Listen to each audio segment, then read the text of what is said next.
Assalamualaikum warahmatullahi wabarakatuh. Perkenalkan, nama saya Marta Fika Fadila, BP 1911-0003. Saya membuat video ini dengan tujuan memenuhi UAS Statistika Ekonomi. Di sini saya akan membahas 5 materi, yaitu analisis regresi linear sederhana dan korelasi sederhana. Yang selanjutnya adalah regresi dan korelasi berganda, analisis data berkala, distribusi normal, dan pengujian hipotesis. Pertama adalah korelasi sederhana. Apa itu analisis korelasi? Analisis korelasi adalah teknik untuk mengukur hubungan antara dua variabel atau lebih. Biasanya korelasi sederhana terdiri dari dua variabel, yaitu variabel X dan variabel Y. Kalau dia lebih dari dua variabel, maksudnya lebih dari satu X, tapi tetap satu variabel Y, itu dinamakan korelasi berganda. Perhitungan korelasi disebut koefisien korelasi atau yang bisa dilambangkan dengan R. Manfaat korelasi itu untuk mengetahui keeratan hubungan. Ada dua hubungan, yaitu hubungan positif dan hubungan negatif. Hubungan positif adalah hubungan antar variabelnya bersifat searah. Maksudnya jika jika X meningkat dan Y juga meningkat. Hubungan negatif maksudnya hubungan antar variabel yang bersifat berlawanan arah. Maksudnya jika X meningkat dan Y menurun. Jika X menurun, maka Y meningkat. Selanjutnya saya punya koefisien korelasi itu berkisar min 1 sampai dengan 1. Jika dia berada di titik 0, artinya tidak ada korelasi. Jika 0 sampai 0,5 itu disebut dengan lemah. Kalau dia pas di 0,5 itu artinya sedang. Jika antara mendekati 1 itu artinya kuat, tapi kalau sudah pas di angka 1 itu namanya sempurna. Ada yang negatif sempurna, ada yang positif sempurna. Selanjutnya rumus dari korelasi sederhana. Rumusnya bisa saya lihatkan di PowerPoint, di mana X adalah variabel independen atau variabel bebas, Y adalah variabel dependen atau variabel terikat, R adalah koefisien korelasi berkisar min 1 sampai 1. Jadi nilai di sini di rumus ada sigma X, sigma Y, sigma XY, dan sigma X kuadrat, sigma Y kuadrat. Itu bisa dicari dengan menggunakan kalkulator. Di sini saya punya contoh soal. Seorang ahli hortikultura mempelajari hubungan antara tinggi tanaman tomat dengan jumlah pupuk. 10 tanaman tomat yang tumbuh dalam kondisi serupa dikenai berbagai jumlah pupuk selama periode 4 bulan. Dan kemudian ketinggian diukur. Data ditunjukkan pada tabel di samping. Tentukan korelasi antara ketinggian jumlah pupuk dan jelaskan artinya. Yang pertama ada nomor 1, 2, 3, 4, 5, 6, 7, 8, 9, 10. Selanjutnya ada X dan Y. Solusinya adalah teman-teman bisa menambahkan tabel, yaitu X kali Y, X kuadrat, dan Y kuadrat. Di sini kita akan menghitung pengaruh jumlah pupuk terhadap ketinggian tanaman, yaitu ketinggiannya saya pasangkan Y karena dia yang dipengaruhi.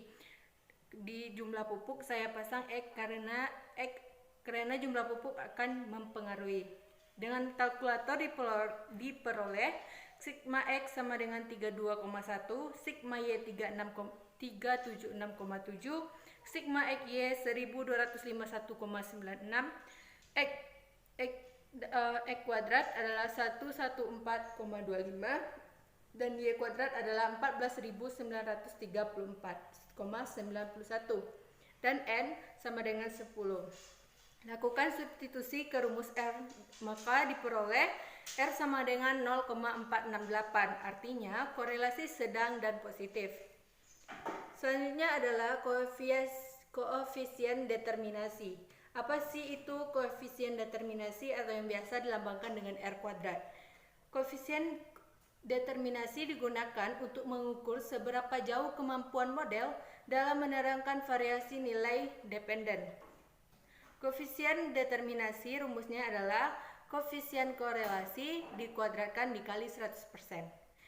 Tadi masih dengan soal yang sama dengan sebelumnya. Dari soal sebelumnya diperoleh R adalah 0,468. Jadi diperoleh koefisien determinasinya adalah 0,468 dikuadrat kali 100%. Dapatnya adalah 21,9%. Artinya distribusi variabel pupuk dalam menjelaskan pertumbuhan ketinggian tanaman hanya sebesar 71,9% dan sisanya dijelaskan oleh variabel lain. Selanjutnya adalah regresi linear sederhana. Apa sih itu analisis regresi? Analisis regresi merupakan analisis hubungan antara variabel satu atau lebih variabel. Variabel regresi linear sederhana digunakan untuk meramalkan nilai variabel terikat atau dependen berdasarkan perubahan-perubahan variabel bebas atau independen. Biasanya regresi linear sederhana itu terdiri dari satu variabel, yaitu satu variabel X dan satu variabel Y. Lebih dari satu variabel bebas yaitu biasanya disebut dengan regresi linear berganda. Bentuk umum dari regresi linear sederhana adalah Y capping sama dengan A tambah BX. Ini adalah rumus A dan rumus B, di mana Y adalah persamaan regresi, Y capping adalah persamaan regresi, Y variabel dependen atau terikat, X adalah variabel independen atau X, A adalah konstanta regresi, B tingkat kemiringan garis regresi. Contoh soal masih dengan soal yang sama. Nilai A dan B dapat dicari menggunakan rumus yang sudah ada atau dengan menggunakan kalkulator. Maka saya peroleh A sama dengan 25,43 dan B 3,81. Jadi Y capping adalah 25,43 tambah 3,81X. Artinya, setiap kenaikan satu satuan variabel pupuk akan mengakibatkan kenaikan pertumbuhan tinggi tanaman sebesar 3,81 satuan. Selanjutnya adalah regresi linear berganda. Regresi linear adalah alat statistik yang dipenakan untuk mengetahui pengaruh antara variabel satu terhadap beberapa variabel terhadap satu buah variabel. Variabel yang mempengaruhi sering disebut dengan variabel bebas, variabel independen atau variabel penjelas. Analisis regresi berganda adalah hubungan suatu linear antara dua atau lebih variabel independen. Maksud dari dalam kurung X1, X2 dan sampai dengan Xn dengan variabel dependen Y. Persamaan regresi linear berganda. Persamaan regresi dua variabel bebas, persamaan regresi tiga variabel bebas, persamaan regresi untuk K variabel bebas, di mana Y capping adalah variabel terikat atau variabel dependen, variabel yang dipengaruhi. X adalah variabel bebas atau variabel independen, variabel yang mempengaruhi, dan A adalah konstanta atau intercept, yaitu sifat bawaan dari variabel Y. B1, B2, dan BK adalah parameter yang menunjukkan slope atau kemiringan garis regresi. Di sini saya mempunyai contoh soal, dan ini adalah untuk memudahkan perhitungan digunakan tabel pembantu, yaitu X1 kali Y, X2 kali Y, dan X1 kali X2, X2 kuadrat, X1 kuadrat, dan Y kuadrat. Maka ini adalah cara menentukan persamaan regresi dengan cara alternatif 1. Dan nilai koefisien regresinya yaitu adalah sebagai berikut. Analisis data berkala. Data berkala atau time series data adalah data yang dikumpulkan dari waktu ke waktu untuk menggambarkan perkembangan suatu kegiatan. Contoh data berkala adalah perkembangan produksi, harga jual produk, hasil penjualan, jumlah personil, dan jumlah penduduk. Dengan data berkala dengan data di masa lalu, kita juga bisa mendapatkan ramalan-ramalan berdasarkan garis regresi atau garis tren. Pembagian kategori data. Pertama ada data genap. Komponen kelompok genap adalah misalnya 8 bagi 2 berarti 4, Y1 4 dan Y2 4. Selanjutnya adalah 6 tahun. 6 tahun berarti 6 bagi 2 yang Y1-nya 3 tahun dan Y2-nya 3 tahun. Pembagian kategori data ganjil, komponen kelompok data ganjil yaitu nanti dihilangkan satu yang di tengah, yaitu mungkin saja nanti kalau 7 berarti X4 dihilangkan. Langkah-langkah metode semi average yaitu satu, data kelompok dibagi dua, masing-masing kelompok harus mempunyai jumlah yang sama. Jika nanti datanya ganjil, dihilangkan satu yaitu berada di tengah. Berikut adalah contohnya. Yang kedua adalah masing-masing kelompok dihitung rata-ratanya, misalnya Y1 dan Y2. Contoh data ganjil dan contoh data genap. Tentukan titik absis atau tahun dasar dari variabel X yang berada di tengah masing-masing kelompok yang sudah dibagi sebelumnya. Contoh data 6 tahun. 1 dan 4 merupakan titik absis, artinya tahun kedua dan tahun kelima sebagai tahun dasar. Data 8 tahun yaitu 1,5 dan 5,5 menjadi titik absis antara absis 1 antara tahun kedua dan ketiga, dan absis kedua antara tahun ke-6 dan ke-7. Maksudnya adalah X2 ditambah X3 dibagi 2, X6 dibagi X7 dibagi 2. Contoh data 7 tahun. Jadi X4-nya dihilangkan, yang di tengah untuk Y1 adalah 1, yaitu terletak di X2, yang untuk Y2 adalah X6 di angka 5. Selanjutnya, titik koordinat X yang terdiri dari 1 dan 2 dimasukkan ke persamaan. Persamaannya adalah Y sama dengan A tambah BX, di mana untuk menghitung A dan B, kita secara bergantian memasukkan titik koordinat X dan Y ke dalam persamaan di atas. Serta untuk menghitung Y, kita mempergunakan Y1 dan Y2 yang sudah dicari sebelumnya. Saya di sini mempunyai contoh soal. Berikut ini adalah data penjualan PT Sukses Makmur Sejahtera dalam ribuan rupiah. Dari tren data tersebut, ramalkan penjualan tahun 2000 dan 2001. Cara yang pertama adalah ditambahkan kolom X untuk mendapatkan titik absisnya. Yang kedua, bagi menjadi dua kelompok sesuai dengan ketentuan pembagian kelompok ganjil atau genap. 3. Jumlahkan tiap kelompok. 4. Hitunglah rata-rata kelompok. 5. Tentukan absis atau tahun dasar setiap kelompok. Sehingga kita peroleh dua titik koordinat yaitu X dan Y. Koordinat 1 adalah 1,5 dengan hasil rata-rata 11.428,5. Koordinat 2 adalah 5,5 dengan hasil 13.8426,2. Dimasukkan ke persamaan 1 yaitu 11.428,5 sama dengan A tambah B 1/2. Persamaan 2, 13.8426,2 sama dengan A tambah B dalam kurung 5,5. Dari persamaan 1 kita dapatkan hasil sebagai berikut. Dan di persamaan 2 kita mendapatkan hasil sebagai berikut. Jika dimasukkan ke persamaan, maka didapatkan hasil sebagai berikut.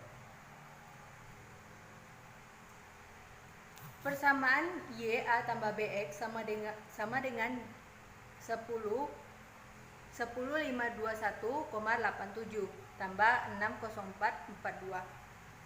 Maka penjualan tahun 2000 dan 2001 adalah tahun 2000 penjualan 2000 X sama dengan 8 dan disubstitusikan X sama dengan 8, hasilnya adalah 15.357,23.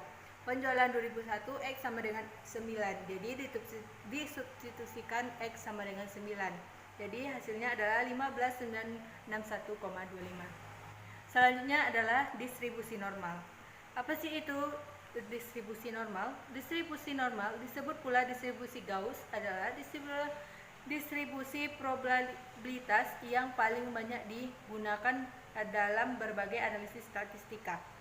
Kurva distribusi normal. Grafik distribusi normal tergantung pada dua faktor, mean dan deviasi standar. Mean dari distribusi menentukan lokasi pusat grafik dan deviasi standar menentukan tinggi dan lebar grafik. Ketika standar deviasi besar, kurva pendek dan lebar. Ketika standar deviasi kecil, kurva atau kecil dan sempit. Ini adalah rumus dari distribusi normalis, dapat dirumuskan sebagai berikut. Untuk menyelesaikan soal-soal peluang normal, telah disediakan tabel nilai Z. Adapun cara mencari nilai Z adalah sebagai berikut. Z adalah nilai distribusi normal, X adalah nilai yang dicari, mu adalah rata-rata, selanjutnya adalah standar deviasi. Ciri-ciri distribusi normal. Nilai peluang perubahan acak dalam situasi peluang normal dinyatakan dalam luas dari di bawah kurva berbentuk delta, lonceng atau B. Kurva maupun persamaan normal dilibatkan nilai X, mu, dan simpangan baku. Keseluruhan kurva akan bernilai 1. Ini menggambarkan sifat peluang yang tidak pernah negatif dan maksimal bernilai 1. Ini adalah sifat distribusi normal.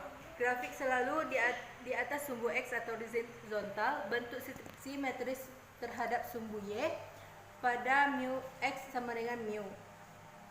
Mempunyai modus pada X, grafik mendekati sumbu X pada X. Kurva normal digunakan sebagai acuan pengujian hipotesis jika ukuran N besar dari 30, luas daerah yang dibatasi oleh sumbu X dan kurva normal sama dengan satu satuan luas. Contoh soal adalah sebagai berikut. Ini adalah diketahui mu sama dengan 8 dan simpangan bakunya adalah 0. Pengujian hipotesis. Contoh kasus hipotesis adalah dugaan. Contoh hipotesis penelitian adalah rata-rata nilai UTS statistik mahasiswa akuntansi kelas 2 SA2 lebih dari 80. Contoh 2, mahasiswa yang aktif dalam kegiatan 5 aksi mempunyai IQ lebih tinggi dibandingkan mahasiswa kebanyakan. Hipotesis mengajarkan kita untuk tidak mudah percaya pada sesuatu. Uji hipotesis adalah suatu pernyataan tentang nilai dari populasi berdasarkan informasi dari sampel yang ada. Contoh kasus, ada segmen uang saku mahasiswa akuntansi Unida rata-rata sama dengan 1 juta. Bisa dicek berdasarkan statement yang dinyatakan apakah benar uang saku mahasiswa Unida itu sama dengan 1 juta, bisa jadi lebih kecil, bisa jadi lebih besar. Uji hipotesis untuk mean satu populasi. Uji hipotesis dilakukan untuk satu parameter populasi dalam memutuskan apakah hipotesis ditolak atau tidak ditolak. Dapat menggunakan uji Z dan uji T untuk uji satu sampel. Sampel besar dari 30, distribusinya normal, dan satu deviasi populasi tidak diketahui distribusi normal. Sampel kecil atau lebih kecil dari 30, standar deviasi populasi distribusi normal. Standar deviasi populasi tidak diketahui. 5 langkah uji hipotesis satu sampel. 1. Merumuskan HO dan H1. 2. Menentukan tes statistik apakah uji T atau uji Z. Menentukan alfa dan poin kritis. 4. Menghitung nilai statistik. 5. Membuat kesimpulan. Bisa dilihat dari ilustrasi. Uji dua sisi mempunyai dua sisi HO ditolak. Uji satu sisi bisa dilihat dari ilustrasi, HO ditolaknya ada sebelah kiri, jadi sesuai dengan panah pada H1. Uji satu sisi ada yang sebelah kiri, HO ditolak sesuai dengan arah mana dari H1. Menentukan tes statistik T atau Z. Rumus T adalah sebagai berikut. Syarat T adalah N kecil dari 30. Distribusi populasi tidak diketahui. Syarat dari Z adalah N besar dari 30. Distribusi populasi normal adalah sebagai berikut. Menentukan alfa dan poin kritis. Alfanya bisa dengan 1%, 5%, 10%. Alfa adalah tingkat ketidakpercayaan. Cara untuk mencari 0,475 dimasukkan ke tabel didapatkan 1,9. Kenapa? Karena di sini adalah angka yang mendekati 0,475. Di sini ada 1,9 dan di sini ada 0,06. Jadi hasilnya 1,96. Menghitung nilai statistik. Ini adalah rumus Z. Misalnya 2 atau min 2 berarti dia termasuk HO ditolak karena sudah termasuk dari 1,96. 5. Membuat kesimpulan. HO ditolak karena sampel memiliki cukup bukti untuk menolak HO. HO tidak ditolak karena sampel tidak memiliki cukup bukti untuk menolak HO. Hanya sekian dari saya. Jika ada salah dan janggal, saya mohon maaf. Assalamualaikum warahmatullahi wabarakatuh.